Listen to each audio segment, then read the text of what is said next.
What happens when God opens a new door for us and then we close it prematurely? We go to Him with our prayers like, God, I need a change. If you make this happen for me, I'll go all in. And then He makes a way out of no way and gives us exactly what we prayed for. Then the journey gets tough, and all of a sudden, the circumstance feels bigger than the spirit. We panic, we close the door, and we walk away from everything we wanted. This is exactly what I did in 2023, and now I'm in the process of starting over, but this time, God's way. Welcome to this intimate and vulnerable series, Relaunching My Small Business with God, where I'll be sharing my full experience from start to finish while relaunching my business with Christ at the core. I was always the girl that believed I had no special talents or big dreams worth chasing. My big idea for my future was to find a good office job and settle down. That was what I'd seen my entire life, and I believed that was all that was really achievable for me as well. Then in 2020, I found myself stuck in this dreadful cycle. I was working third shift, I was so exhausted, and I felt like I had no clue about what it was that I was supposed to be doing. I was with this company for a while. I learned as much as I could, and I was always going above and beyond. I ended up interviewing for a few higher level internal positions, and whenever I did, I would always be told the same exact thing. The interview went well, they were impressed with my skill set, but they went with another candidate.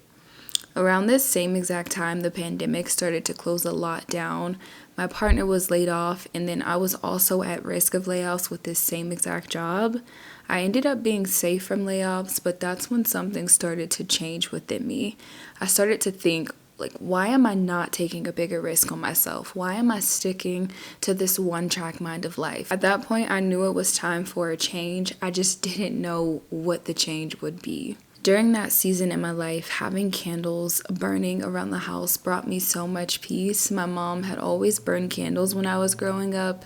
It was a sign of cleanliness, rest, and peace, and I ended up continuing that tradition with my own family.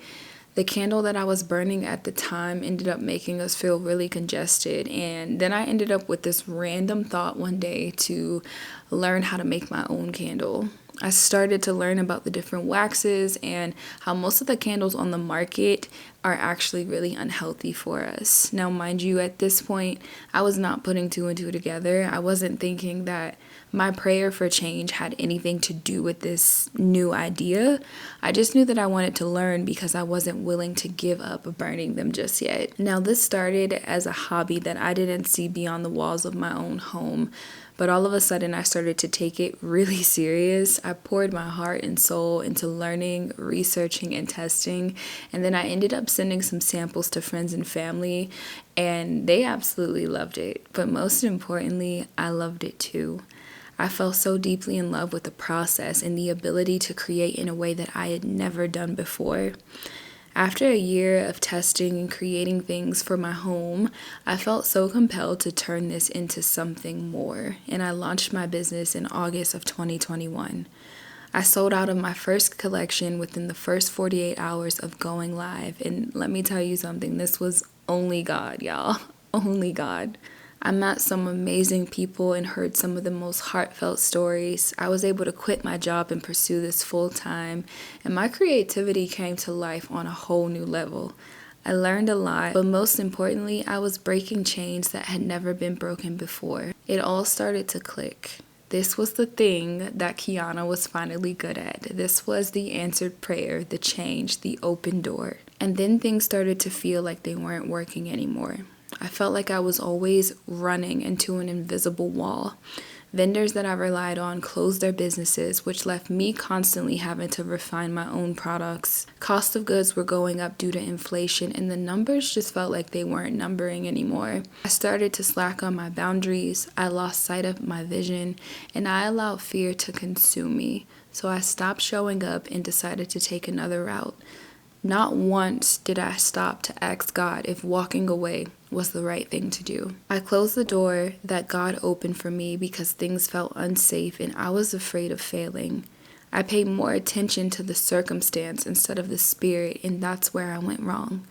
I forgot that if God brought me to it, He will always bring me through it, and my life has always been pure evidence of that. The route that feels safest isn't always the path that God has set for us. In Matthew chapter 8, the disciples followed Jesus onto the boat, and the storm became so big that the waves started to wash over them. They ran to Jesus in a panic, thinking that they were about to drown because of this storm. Jesus asked them, why are they being so fearful with so little faith? And then he calmed the storm. If you realize that you've closed the door that God opened for you, or you're afraid to take a leap of faith, please remember that through him anything is possible. There are parts of the journey that will be difficult, but when we trust in the Lord, peace and comfort will meet us there. I know that this was a lot to cover, so I'll catch you up some more in the next episode. See you soon. Love you.